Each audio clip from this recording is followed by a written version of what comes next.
What was the breakthrough moment for you? Because you had some big stuff happen earlier in your career on Facebook and on YouTube, was it? Yeah, it was mostly on Facebook, Yeah. honestly. What I started doing was, well, first I went to the Ice House and I recorded a set, and then I clipped that set, Yeah. and then What year is this? This is 2016. Okay. 2016, yeah. And then I clipped that set, and then what I would do is, because I talk about a bunch of things, but I talk a lot about being, Latino, my dad being Mexican, Argentine, all that. And that was like the bit. And I was like, okay, I'm going to message every Facebook page that reposts, content that's Latino content. Every page, memes, all that kind of stuff. These like aggregator pages, right? So I would just like message them and be like, hey, I'm a comedian. Here's my video. I'm blah, blah, blah, blah. I would like do like a quick little pitch. Yeah. And I sent, I don't know, 100, 150, I don't know how many, a bunch of messages. And like one responded, and the page was Hispanics Be Like. That was the name of the page. Okay. And they had like, I don't know, 500,000, followers on Facebook. He's like, yeah, I'll repost it. Or he didn't say I'll repost it. He said, I'll upload it directly and I'll tag you in it. I went, great. Okay. So he did that, and all of a sudden I got like, 15,000, followers or whatever. And then I had a sketch that I had actually made like months before that went nowhere. It was like a 5-minute sketch. It was too long.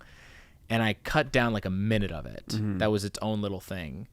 Memed it, did the same thing, sent it off. They reposted it, and then another page reposted it, and this other page had like 7 million followers on Facebook. Okay. Or no, I don't know. A lot. Yeah. The video ended up getting like 7 or 8 million views. Okay. On there.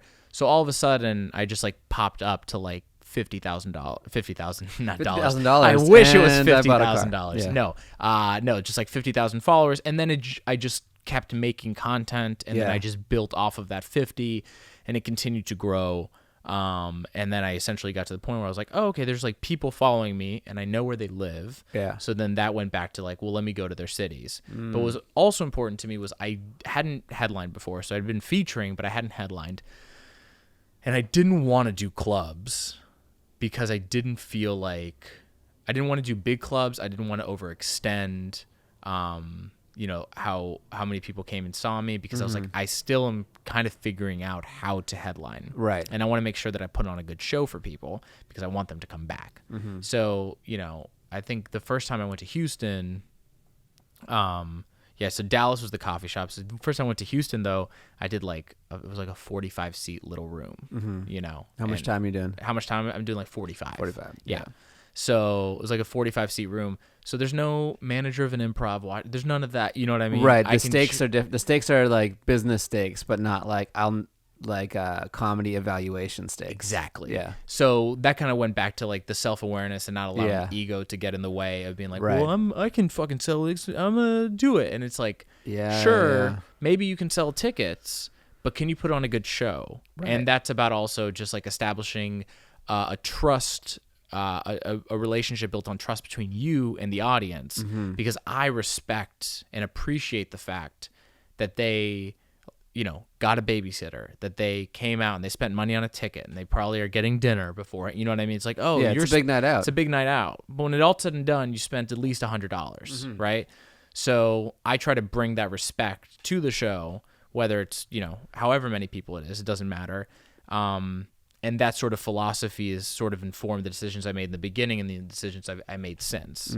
But along the way, honestly, like I have gone and I just had, I made the movie, and that was great, and that was a big learning experience. And inherently, I think like some of like other stuff suffers as a result of that, because you're all in there. Yeah. So it's been a real journey of trying to really figure out what it is I want to do.